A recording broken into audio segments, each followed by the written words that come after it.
Hi everybody, welcome back to my channel. Today we're focusing on mi dispiace and scusa, which are two Italian expressions that often confuse native English speakers. And I have noticed that some of my students have doubts on when to use one and when to use the other one. So with this video, I hope I will clear your doubt. The first thing you can begin to remember that both mi dispiace and scusa or scusi all of these translate to the English expression I'm sorry. This is true in some contexts, but the words are not the same, and most of all, they are not interchangeable. They actually express very different meanings and emotions. Let's look at mi dispiace. If you want to begin to sort of pick it up, I would associate mi dispiace with I'm sorry from my heart. Okay? So when you say mi dispiace, you're expressing sympathy, you're expressing regret, you are emotional. Okay? If you wanted to be very literal and you wanted to translate it, it would translate to like, it displeases me, which is a very strong sentence. Okay? I will give you some situations where you can use mi dispiace and you can use it with a very gentle and polite tone. When somebody tells you something sad, mi dispiace per la tua perdita. I'm sorry for your loss.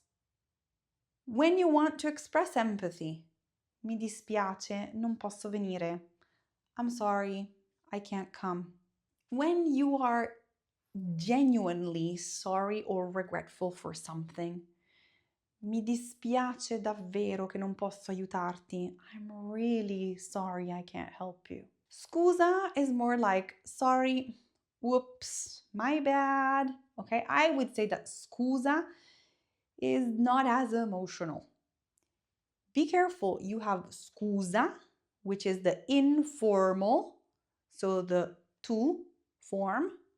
You would use scusa with your friends, with people that you know, people that you have like no age gap with. You would use scusi as a formal option, okay? So scusi, if you are using it with people that you don't know, or there's a big age gap, or there's a person that you have met for the first time, okay? I would say that scusa or scusi is something that I would use for like quick, practical, everyday apologies. It's not charged with emotional feeling as mi dispiace, okay? You can use it if, for example, you're walking and you accidentally bump into a person. You can say, oh, scusi, like, oh, I'm sorry I bumped into you, okay? I didn't mean to hurt you if I did. Or you can use it to interrupt someone. For example, if I'm talking to a friend of mine and I don't understand what he's saying, I could say, scusa, puoi ripetere? Non ho capito. Like, sorry, can you repeat that? I didn't understand. Or also if you make a quick, tiny mistake. Scusa, mi sono dimenticata di darti il tovagliolo, eccolo. Like, oh, I'm sorry, I forgot to give you your napkin. Here it is, okay? It's not emotional, it's just a quick, easy sorry. You can also use it if you need a person's attention. Scusa, mi puoi portare un cucchiaino? Like, sorry, could you bring me a spoon? Okay, so you're catching that person's attention. Once again, scusa, informal, scusi, formal. So make sure you use them correctly and understand the context, okay? So you do understand that it's confusing because in English language is easier. You only have sorry. And I guess based on the intonation and the rest of the sentences and the words that you choose to use, you could be more charged with emotional, I'm sorry, or sorry, could you bring me a napkin? So it depends on the context. You only have sorry. But in Italian, choosing the right one shows you understand both context and emotion. So here is like a quick recap for you to pick up immediately when to use mi dispiace and when to use scusa, scusi.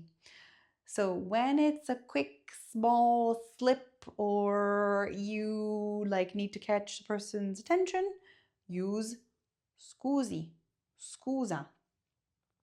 When you want to add sadness, disappointment, or misfortune, use mi dispiace. Do not fall into these mistakes.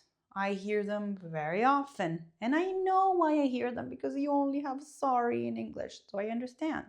But make sure that you are not saying mi dispiace when you made a small mistake. A simple scusa is enough. Don't need to add extra emotion there. So now that you know how to avoid mistakes, and now that you know that you have two options to saying scusa, you can start using them correctly. I hope this little video helped you, and I will see you next week. Un bacio. Ciao.